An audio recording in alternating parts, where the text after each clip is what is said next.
Menteri Bedai Kemi Katana Taxation ke Sorkar Jylla James K Sang Ma Uloong bagi Sorkar Jylla kan buat kawai nongïalam bat nongïalam ke Khasi Jantia Church Leaders Forum KGCLF banyak kran Halor ke jingdawa jongki ban pendu ya ke kasino bat kumjuru ban pendam ya ke Meghalaya Regulation of Gaming Act Arja Arpway.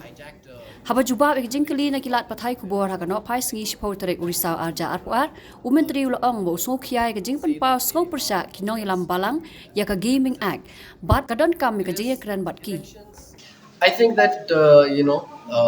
I appreciate the concerns of the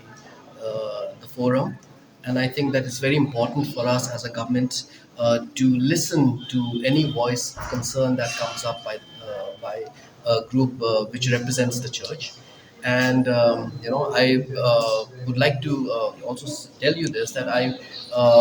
will be setting up a meeting to discuss this issue with them and to see how we can take things forward.